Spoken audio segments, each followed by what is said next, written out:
All right, Bob, the newsroom. It's time to recap the newsroom. Um, Another lukewarm episode, and as you know, Bob, to me, a lukewarm newsroom is a boring newsroom. Oh yeah? No, I do know that. But that doesn't mean there wasn't anything for me to get annoyed with, though. Does I say? Okay, I got annoyed with a couple things. I'm sure you did. Yeah. I have a confession to make though before you start your annoyances. Okay. We'll see how this plays out between the two of us, but my confession is I really like this episode. Oh, that's I cool. I really enjoyed it. Like this took me back to season one. I mean, there were some annoyances which I'm sure will overlap, but there was more good than bad for once for me, and I just wanted to say that up front. Oh, that is terrific. I feel like we give this show such a hard time. Well, I want to start with some of the things you liked. Do tell. Well, so we often criticize the hindsight is 2020 problem of, Will McAvoy being able to stick it to the Republicans or even, the occasional Democrat or Libertarian. Um, but this episode had kind of a montage of all of those of a bunch of them that had happened recently, and I thought that they were all really well placed, and my liberal tendencies won me over in terms of because there's two different parts of my brains competing for these sorts of scenes. There's the roll my eyes part of my brain, which is like, that's, of course, it's easy for him to say now. But then there's the part that's like, yeah, I wish somebody would have said that in real life when it really happened. And the yeah, I'm with you, Will, won me over in almost every scene. Um, Okay, cool. You mean like so, especially when Will was going through, I guess you said the montage of all the different little horse race events, step by step. right, and I guess this is showing through that I'm not super prepared with the specifics. I'm trying to think of some, but I was just smiling through all of them, all of his. Pointing out how the politicians get it wrong. Oh, like for example, here's the worst Congress in the history of all the Congresses and how many laws they passed. Now here's our current Congress, and now let's look at the laws that they've actually passed in this pitiful amount of Okay. laws.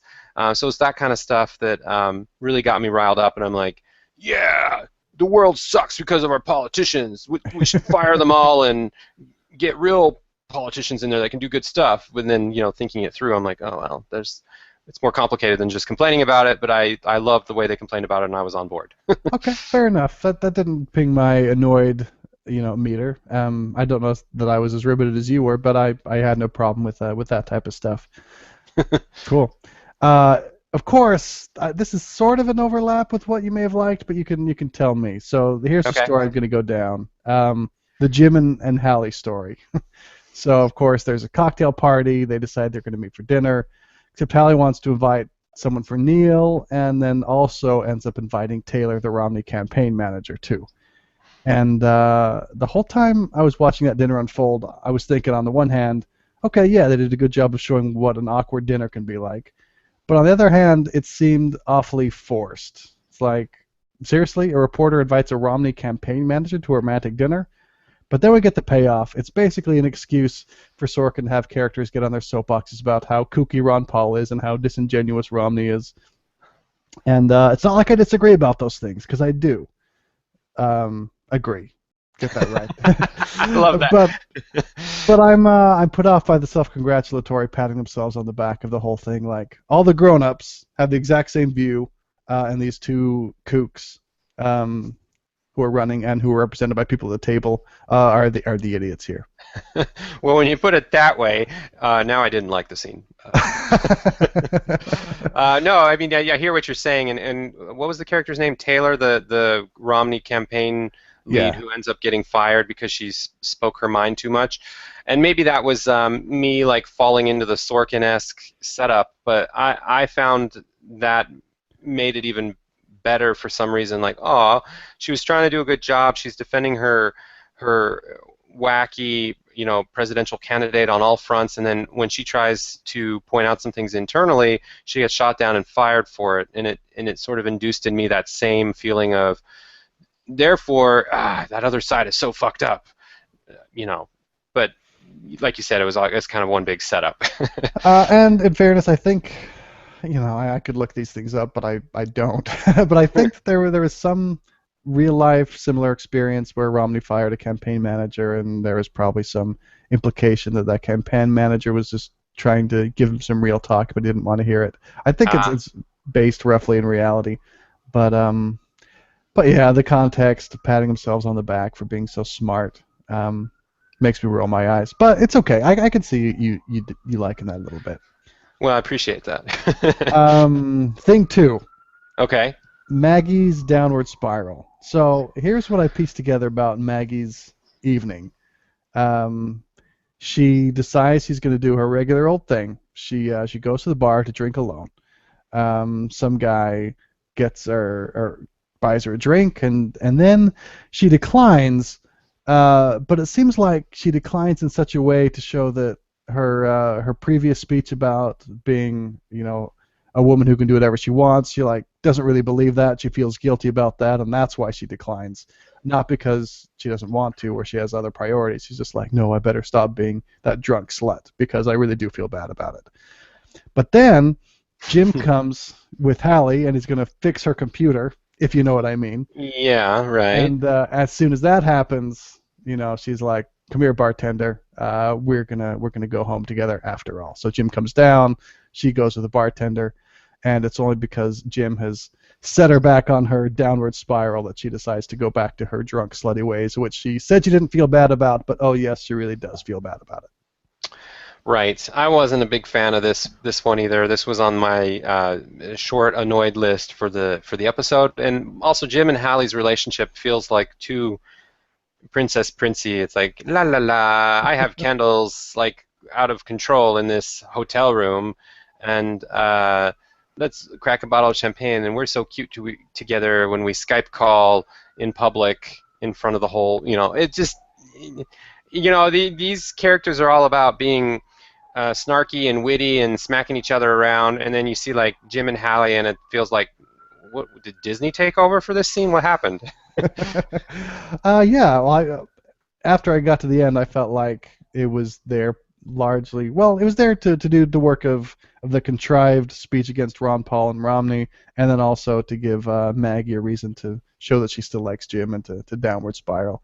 Yeah. But I didn't really like it. Let's see. The red team met, Bob, Yes. and here's my confession. My eyes just sort of glazed over that, and about everything to do with Genoa. I just have a hard time really getting into it and following it when I know that it's sort of fake and made up. I don't know. Is that just me? Am I not giving it enough credit? Well, no, it's not just you. I had the same problem, and I also think it's kind of funny that anytime sarin gas comes up, like everyone knows exactly what we're talking about. Did you just say sarin gas? As in that thing that, like, I swear even smart people watching this show aren't just going to instinctively know perfectly well that sarin gas equals what the show wants it to equal, without ever explaining it. Yeah, I think that's true. I mean, I think some people will, but I don't know. But you're right. Everyone knows exactly what it means instead of being like, sarin, that's a bad thing, right? I'm thinking chemical warfare or something. Yeah, Remind me, it's where the is it on, gas. right? Where is it on the hierarchy of ways to kill people? I'm just a journalist, so It's the uh, bad way, right? I right. mean, um, Yeah, but in more than that scene, so that boardroom scene was a little forced for me, but the going to find the guy and interviewing him, and then the doctoring of the footage, that got me actually kind of intrigued. Like, oh, there's plot moving along here. Okay, we have somebody on the inside of the newsroom team that's not playing by the rules. Finally, something that isn't just like a fucked up relationship or witty banter. It's like actual plot points. So that had me excited for some yeah, reason. and we get plenty of foreshadowing in the episode. Like, do you trust Jerry? Of course I trust Jerry. Why do you ask? Well, because remember how long it took you to trust me? How long? I'll let you know when it happens, Don says to Mackenzie. So we get the foreshadowing, and Jerry's the only one in the room, so he ends up doctoring the tape. Now, I feel like when he showed the video, I could see a little bit of an editing seam. Yeah, me In a too. room full of news veterans. Don't you think one of them could have plucked That it out? that was pretty weak sauce, actually. I agree. The other thing that I have to be self-aware again and say that I liked it, even though I could see you panning this as more Sorkin-esque, like agenda, fulfilling stuff. When Jerry goes on his rant in front of everyone that like everyone loves Obama and you just want to turn the other cheek and he could never do anything wrong. Look at all the stuff he's done, and he like has this epic speech.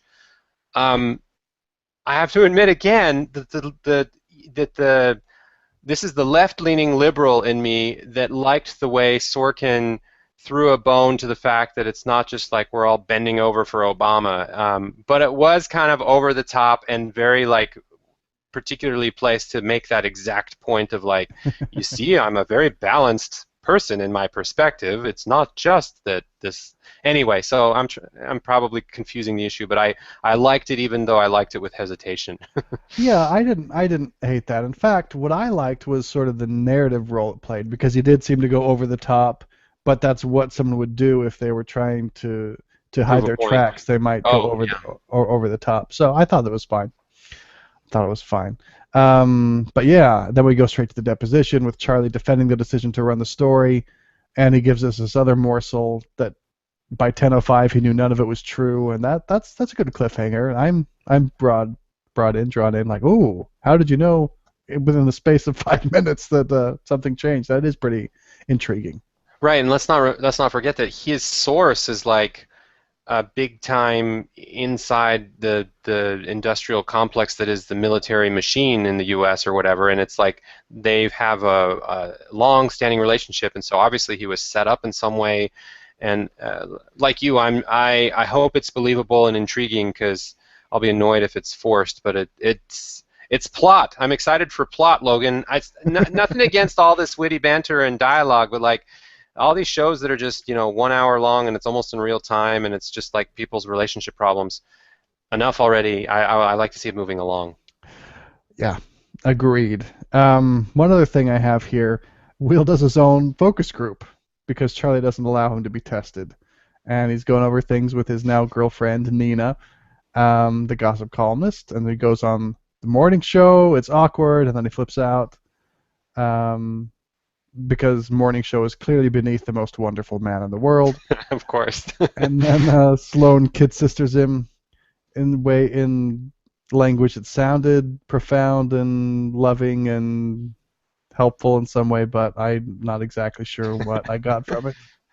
Okay, so here again, I'm admitting I enjoyed this exchange. I enjoyed all of this actually, which is Okay. embarrassing, No, maybe. it's fine. It's fine. I don't. We're off my hate list. Okay, so his girlfriend Nina, I felt like they could have played with that a little bit more. I thought it ended too abruptly because I thought she was actually a good. I thought there was some interesting dynamics there in terms of a relationship between a serious news guy and then a gossip columnist, and her advice wasn't bad, but maybe a little too much and misdirected, and he just. I didn't like how he's just like, and I have to break up with you effective immediately because you're no good for me. You're in a different class, and I'm the most wonderful man in the world, and you're not the equivalent of the woman in that category. Um, but up until that point, the quirkiness of those two being in a relationship, I was hoping they could play with their different perspectives for a couple more episodes, but I guess not. And the Sloane kid sister advice stuff, I found it kind of endearing. I liked it enough, and these were, I guess it's relatively speaking too, these are some of the relationships that were more interesting to me than the god-awful Jim and Maggie thing, which like will not die or be resolved. So I guess there is that too. Yeah, I thought it was a decent relationship moment between Sloane and Will. It's nice because they're not really in any danger of sleeping together, and it is like a kid sister big brother relationship because so many of these, if it's Sloane and Dawn or if it's Mac and Will, there's some forced sexual tension or they wish there were sexual tension there, but this one was different, so it was nice to see that. Exactly. Agreed. Well, all right, Bob, I think that about does me on the newsroom. Anything more you want to say? Just that it's picking up for me. I feel like almost apologizing if people thought I was too harsh before. I'm still with it. I'm bought in. I think it could go places. Has its issues, but it's enjoyable. Right on, right on. Okay, catch you next week on the newsroom.